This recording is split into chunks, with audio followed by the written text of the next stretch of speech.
Ils sont donc prêts au dialogue. Ils sont prêts au dialogue, aux conditions qui sont les leurs. Vous savez, partout on passe, on fera une synthèse à la fin. Tous ceux qui acceptent, mais il y en a qui donnent des conditions, on fera une synthèse. Et ça, politiquement, ce sont des postures au stade actuel normales. Mais comme facilitation, on pourra faire des propositions pour amener les uns les autres à se dépasser pour ne pas perdre l'essentiel. Facilitation, vous avez dit pas médiation. Facilitation pour mettre tous les belligérants ou tous les protagonistes autour d'une table. Oui, il s'agit bien de cela. Oui, oui, pour convaincre.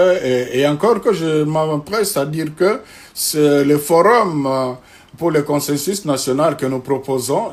Nous évitons exprès le thème dialogue, est différent des autres dialogues qui étaient d'abord demandés par les acteurs politiques et qui étaient régis par les agendas politiques.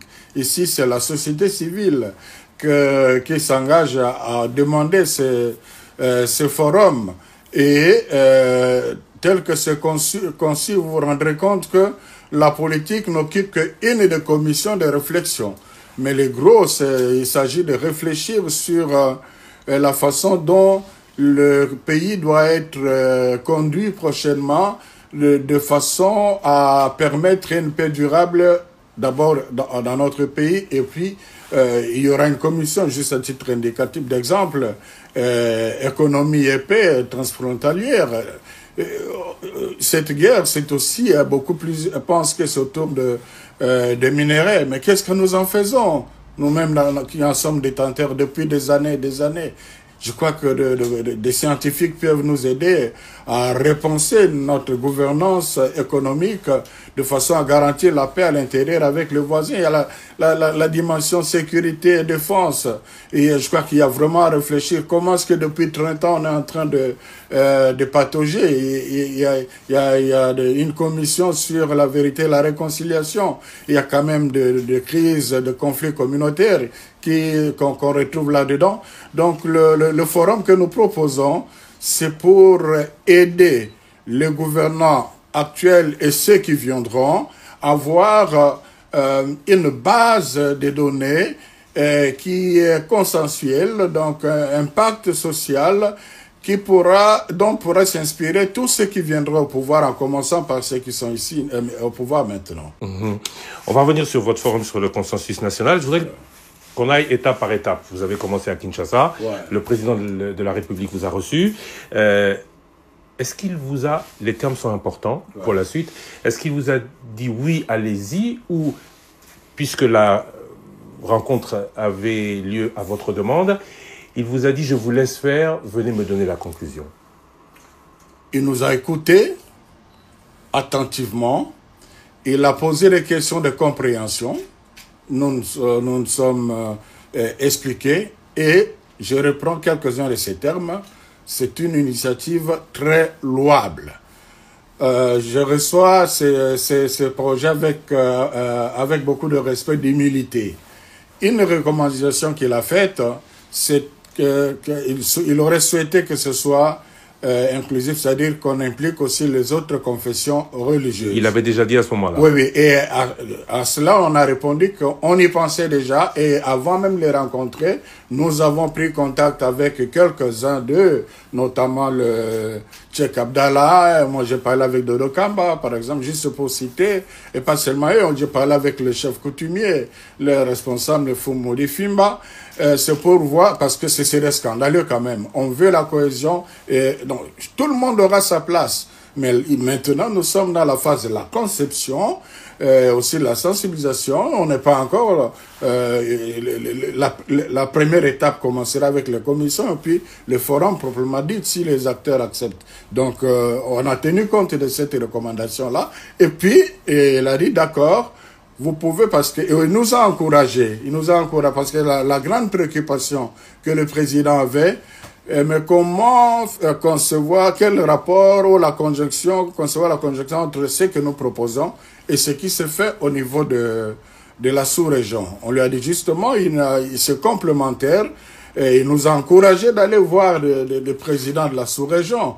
Et entre-temps, il dit, bon, vous m'avez donné la feuille de route, j'ai quand même besoin de 2 semaines pour pour m'imprégner du contenu. Entre-temps, vous faites votre tour et puis dans plus ou moins 2 semaines, on se verra. Donc il est d'accord avec vous? Ah, d'accord, bien sûr, quand il dit que c'est une initiative louable. Et vous vous souvenez, le 2 décembre dernier à Isiro, lors de la célébration de 60 ans d'Anouarité, il a clairement dit, ce que j'attends de l'Église, je reprends ce mot, c'est qu'elle soit réellement au milieu du village. C'est-à-dire, c'est lui qui dit, qu'ils approchent les uns les autres pour qu'on se retrouve ensemble pour parler. La vidéo est là. Donc, nous sommes dans cette dynamique-là, mais l'initiative est nôtre. D'accord, votre initiative, l'initiative est de vous, voilà. Mais avant que l'on arrive au forum proprement dit, voilà. Parce que c'était aussi, pour aller au bout de ma question, le forum national, c'est pour tout le monde, c'est clair, ouais. Mais avant qu'on arrive à la tenue de ce forum, vous pouvez, dans l'organisation de ce forum, mettre en place une commission avec les autres églises. Ben, nous sommes allés le voir même après le chef de l'État. Nous sommes en train de recueillir les avis. Donc, nous avons conçu le projet. Nous sommes en train d'écouter tout le monde aussi pour recueillir leurs avis. C'est à la fin qu'on va faire une synthèse et on va tenir compte des recommandations des uns des autres afin d'aller de l'avant. Alors, parlons de la méthodologie de travail, comment vous voulez que ce forum soit tenu. Vous avez dit que ce n'est pas un dialogue, donc ce ne sera pas du même modèle que Sun City, ce ne sera pas du même modèle que tous les dialogues, notamment le vôtre, qui, le 31 décembre 2016, rappelez-vous, nous a amené à une belle conclusion. Alors, encore une fois, félicitations. Mais cette fois-ci, vous voulez... C'est quoi l'objectif? Il y a des gens qui se battent, vous voulez qu'ils ne se battent plus, vous voulez qu'on mette en place des structures pour assurer ceux qui se sont pas battus pour rien, parce qu'ils ont bien des objectifs. Qu'est-ce que vous êtes prêt à proposer et à donner, surtout? Voilà, nous n'avons rien à proposer, nous n'avons rien à donner, nous n'avons, en d'autres termes, rien à dicter à ceux que nous voulons être sûrs donc, on donne l'opportunité, on donne les termes, on propose des termes de réflexion qui pourraient être enrichis ou revus. C'est ça aussi le sens de consultations que nous sommes en train de faire. Mais notre rêve, notre objectif, c'est amener les uns les autres à réfléchir sur les différentes causes de la situation actuelle, à réfléchir sur la façon dont les choses doivent être menées prochainement pour qu'on vive en paix en RDC, aussi en paix avec les voisins. Mais tout était prévu. Cette discussion a déjà eu lieu. En 2002, tout le monde s'est retrouvé à Sun City. Il y a eu Sun City, il y a eu Pretoria, il y a eu Sun City de nouveau, il y a eu Lusaka. Tout était prévu. Vous avez même tout à l'heure parlé des commissions vérité et réconciliation, tribunal pénal ou tribunal sur le Congo, pour que la justice soit faite. Tout est prévu, mais rien n'est réalisé. C'est ça le problème. Voilà, c'est ça le problème. Et voilà, donc... mais de quoi vont-ils parler? Et nous voulons justement que les commissions soient vraiment animées par les experts. C'est la grande question à laquelle on devrait répondre. Pourquoi on a déjà réfléchi sur ce thème-là? Qu'est-ce qui a fait qu'on patauge aujourd'hui? Il faut répondre à cette question-là. Et c'est le sens aussi de ce forum. C'est incompréhensible. Incompréhensible. Alors, vous avez rencontré le duo de Mvwemba, Moïse Katumbi qui se dit prêt. Le duo Mvwemba pose des conditions, Moïse Katumbi se dit prêt.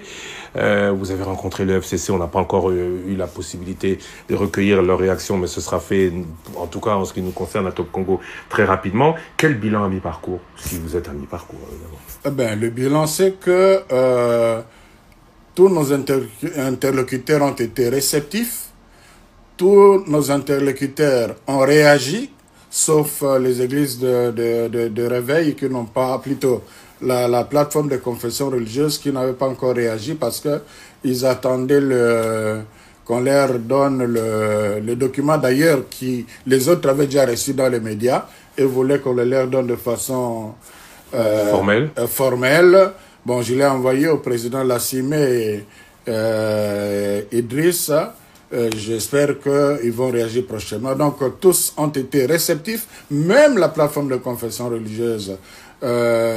Et tous ont réagi. Alors, maintenant, nous allons continuer, parce qu'au niveau de la sous-région, on devrait encore continuer, mais nous allons faire une synthèse et je crois que par respect pour le chef de l'État, il devrait être le premier à recevoir nos conclusions et qui seront aussi rendues publiques auprès des autres parce que les uns les autres doivent aussi savoir ce que pensent les uns les autres en général. Alors, comme j'ai dit, on n'impose pas, on ne dicte pas, c'est à la lumière de tout ça que nous allons faire des propositions et on verra, on va évoluer. Dans quel délai, les propositions? Vos conclusions, vous terminez votre tour? Oui, mais je crois que la semaine prochaine, déjà, on pourrait être à mesure bon, ça dépendra aussi de la disponibilité du chef de l'État de nous recevoir. Donc, vous allez rencontrer après les politiques congolais, les étrangers. Vous aurez terminé la semaine prochaine. Oui, pas tous les étrangers, mais en fait, les personnes clés. Qui sont ces personnes clés? Bon, vous le saurez au fur et à mesure. Vous avez déjà vu Paul Kagame? Oui, vous verrez prochainement qui on va voir. Vous comprenez que ce sont ceux-là que nous considérons les personnes clés qui sont disponibles. Mais déjà, même sans eux, étant donné qu'il y a deux phases, la phase nationale et la phase sous-régionale, mais à ce stade, c'était quand même important d'écouter une personnalité comme le président Paul Kagame, tout comme ce qu'on va voir prochainement là. Et voilà, donc c'est question de quelques jours.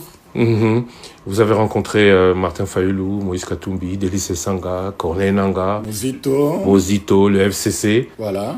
À quand Joseph Kabila? Il est prévu? Mais le FCC, nous l'avons déjà rencontré. Joseph Kabila? Nous l'avons déjà rencontré au début avant de lancer l'idée, tout comme les autres aussi, avant de les rencontrer formellement, on les avait rencontrés pour déjà tester le terrain de la recevabilité du projet. On ne voulait pas, du coup, se lancer à quelque chose qui... voilà. Mais le FCC, c'est lui qui a recommandé les personnes à rencontrer. Donc, là, il n'y a pas de souci. Donc, le président honoraire, sénateur à vie, est d'accord avec le projet?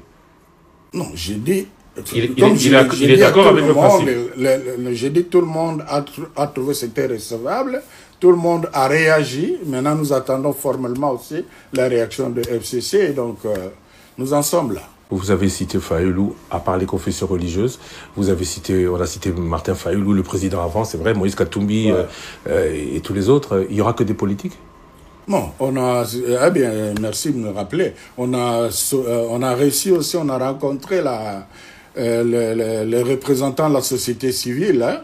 On a rencontré un groupe, toujours dans le cadre de la société civile, de femmes, le regroupement des associations de femmes.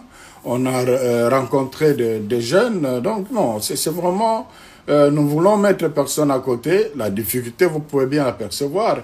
La société civile, l'opposition, la majorité est tellement plurielle. Du côté de la majorité, on a vu le président de la République, on a vu le président de l'Assemblée nationale, on a vu le président du Sénat. Donc nous pensons que c'est déjà la majorité qui est à ce stade est consultée. Entre-temps, le chrono tourne, les combats continuent? Eh bien, c'est ça qui est dommage. Donc, nous voulons que les choses aillent vite.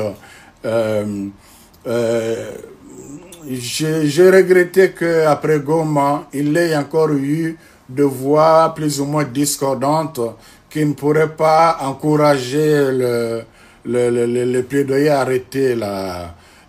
Vous avez suivi vous-même dans les médias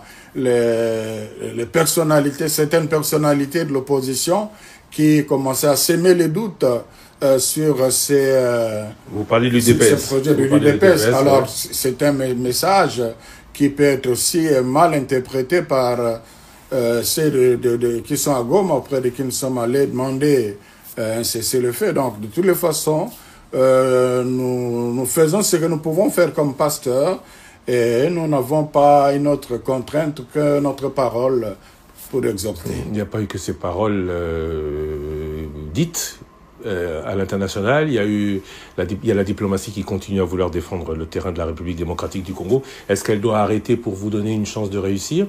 Ça, c'est ma première question. Et puis, il y a eu les deux chefs d'État, le premier... On va pas, je ne sais plus qui a parlé en premier, mais les paroles entre Paul Kagame et Félix Tshisekedi ne sont pas des plus amicales non plus. Et on peut le comprendre, en tout cas côté congolais. Cela peut mettre à mal votre initiative. Bon, justement, nous en appelons à la sagesse des uns et des autres. Ce qui se fait, ce que nous proposons, n'est pas contradictoire, ne contredit pas, ne gêne pas ce qui se fait au niveau international. Nous voulons justement qu'il y ait une jonction parce que on peut trouver un compromis au niveau de la sous-région, mais tant qu'il y aura des problèmes internes non réglés, le problème ne serait pas résolu. Parce que vous pensez, vous, que le problème actuel, c'est surtout interne et non pas externe. C'est lié.